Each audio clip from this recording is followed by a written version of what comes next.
Hello everyone, my name's Cody. I'm a councillor at the town of Gawler. I'm here on behalf of the Gawler Business Development Group today to talk to Graham Brookman. Hello.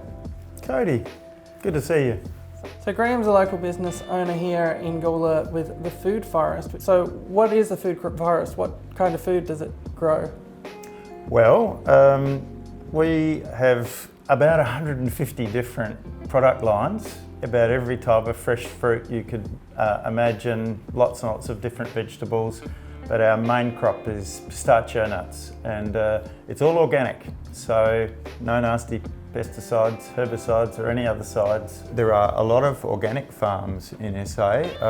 We're specifically a permaculture designed farm, so we're a little bit rare. We are sort of very, very keen members of the community, and we employ people locally.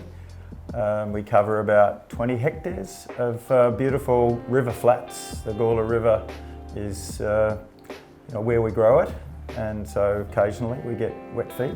But at the moment we're, I guess, preoccupied with this genetic modification business, which has been sprung upon us by the state government sort of very quickly, asking South Australian councils to make up their mind whether they want their council area to be GM like the rest of the state, or whether for some reason they would like to be non-genetic modified crop areas.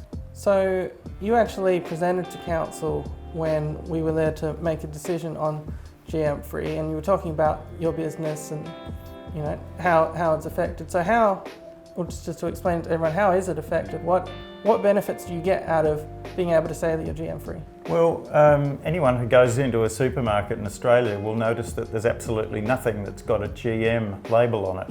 Australians essentially don't want to eat genetically modified foods. There's a lot of very good reasons for that. There's health, there's the environment, and a whole lot of other kind of ethical issues.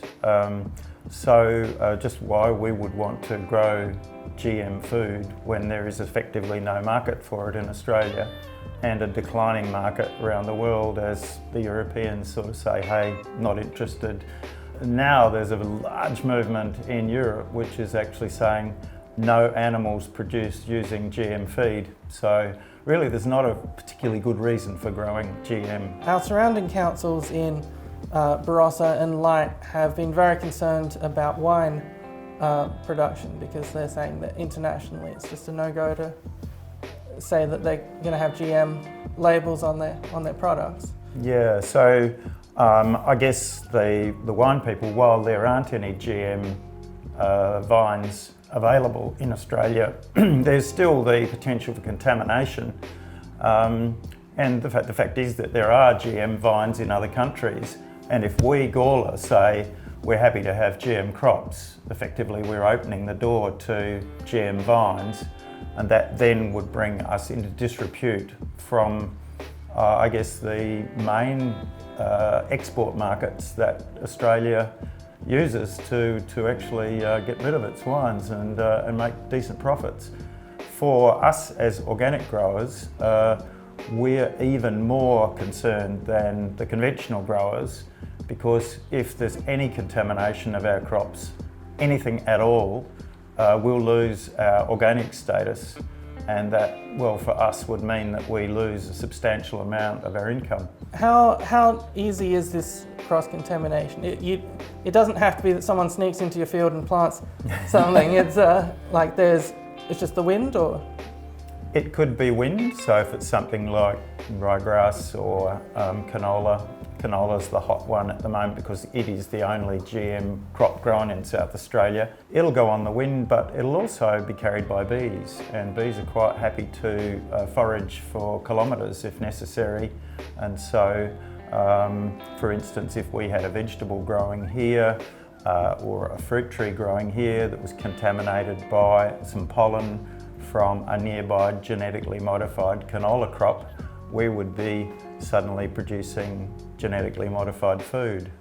And that is when we lose our organic status. So I do see that you have a variety of things here. You've got pistachios, you've got wine, you've got DVDs, I think, over there. So where is all this? Where would people find it if they were to trying to find your produce? Well, they can come here. So we have open days every year. So we've had an open day recently, and there'll be another one in a few weeks. And so we have this little cellar door area here where people can buy things. But the bulk of our produce is sold at the Adelaide Showground Farmers Market, which happens every Sunday from 8:30 till 12:30, and more than 7,000 people come through. So it's a fantastic way for us to sell directly to the public. They get good prices and they get very good fresh food, and we get the money in our back pocket as distinct from going through middlemen. And what would people see if they came along? Well, they'll have a look along the Gawler River and see the sort of beautiful vegetation along the river, and we'll talk about the way that we can interact with the river and restore the ecology along the river. They'll see vegetable gardens, orchards of all sorts, and get real close-up views about pistachio trees and so forth. We manage the area underneath our orchards with geese and with the miniature sheep, and so they'll meet the miniature sheep and that sort of thing, and the chooks, and we'll talk a lot about organic techniques so that we encourage everybody to use less toxins in their gardens and orchards, and produce really beautiful food themselves. Well, this has been Graham Brookman from the Food Forest. I'm Councillor Cody Davies from the town of Gawler, and be sure to visit the Food Forest next time you can.